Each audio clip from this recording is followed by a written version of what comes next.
you're sitting right next to them.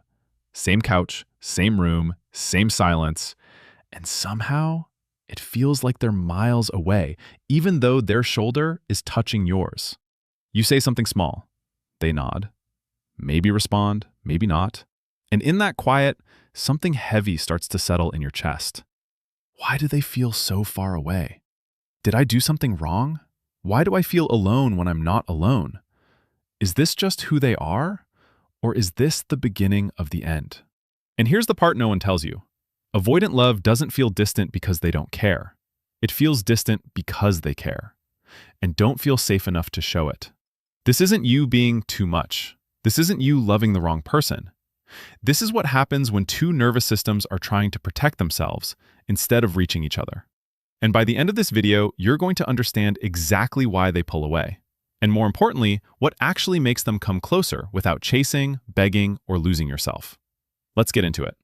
Most couples believe that when someone pulls away, you need to try harder. More talking, more effort, more pushing for connection.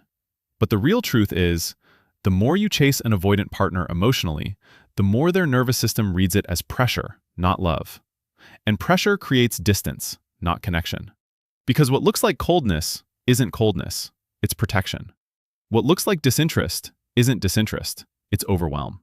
And here's what nobody explains. Your partner's nervous system is reacting before their mind even understands what's happening. So when you move closer with urgency, intensity, or frustration, even if your words are calm, something inside them is already saying, I'm not safe here, I need space. And at the exact same time, something inside you is saying, why are you leaving me? That's the cycle. Anxious reaches, avoidant retreats. Not because you're incompatible, but because both of you are trying to feel safe in completely opposite ways. And once you see that, everything starts to shift. 1. Stop chasing, start regulating. Most couples think closeness comes from pursuing harder, but what actually creates closeness is emotional steadiness. Here's the deeper truth. When you chase, your energy speeds up, and their nervous system shuts down to slow things back to safety. So it becomes this loop. You move closer, they move away. For example, instead of saying, why are you being so distant? Talk to me. You shift to, hey, I feel a little disconnected right now, but I'm here whenever you're ready. One creates pressure, the other creates space without disconnection. And when you do that, their nervous system starts to relax instead of retreat. 2. Don't take distance personally. Understand it. Here's the part no one talks about. Most people in relationships take withdrawal as rejection, but avoidant withdrawal is rarely about you. It's about them feeling overwhelmed beneath the surface. Because to them, closeness can feel like losing control, like drowning slowly in expectations they don't know how to meet. So when they pull away, what's actually happening inside is, I need to breathe before I disappear. Instead of reacting with, so you just don't care about me anymore, you respond with, I get that you might need space sometimes. I'm not going anywhere. That shift matters more than you think. Because now, distance doesn't feel like failure. It feels like something that can be repaired. 3. Speak softly, even when you feel loud inside. Most couples believe it's about saying the right thing, but it's actually about how your energy lands. Because your partner doesn't just hear your words, they feel your tone, your tension, your urgency. And here's what changes everything. An avoidant partner isn't reacting to your message, they're reacting to how intense it feels. So instead of, we need to fix this isn't working, you say, hey, I miss feeling close to you. Same truth, different emotional impact. One triggers defense, the other invites connection. And suddenly, something in them softens. This doesn't feel like pressure. This feels safe. 4. Give space without withdrawing love. And this is where most couples get it wrong. They either chase or they shut down completely. But here's the truth. Not pulling away emotionally, not overgiving either, not pretending you don't care, but staying grounded while allowing space. That's the balance. So instead of going cold when they go distant, you still smile, still check in lightly, still stay present without pushing. Like, hey, I'm gonna do my thing for a bit, catch you later. No tension, no guilt, no pressure.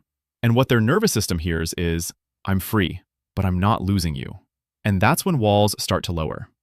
5. Stop trying to fix, start feeling with them. Most people in relationships try to solve disconnection logically, but avoidant partners don't need fixing. They need emotional safety. Because deep down, they're not thinking, How do I fix this? They're feeling, I don't know how to handle this without shutting down.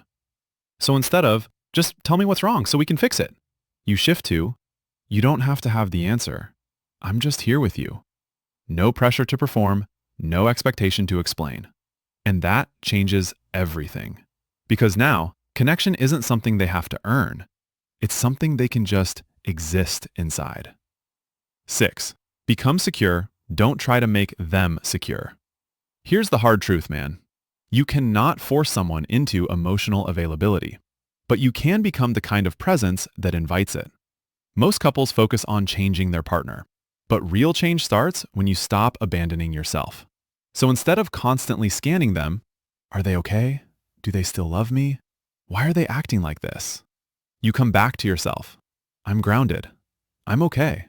I'm choosing how I show up. And here's what nobody explains. That energy is contagious because something in them starts noticing. They're not chasing me anymore, but they're still here. And that's unfamiliar in the best way.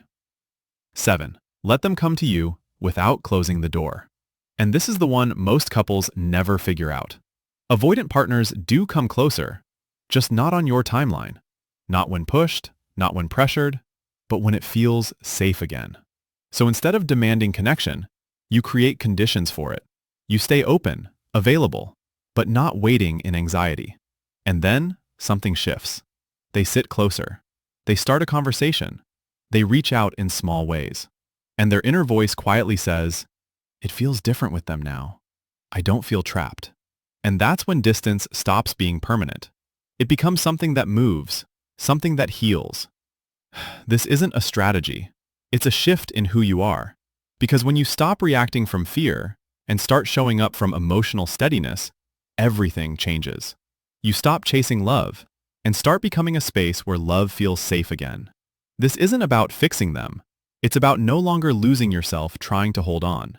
And when you do that, they feel it. Before you say anything, before you explain anything, they feel it. And that's when connection comes back, naturally. Because at the end of the day, the love you're looking for doesn't grow when you chase it. It grows when you become someone it feels safe to return to.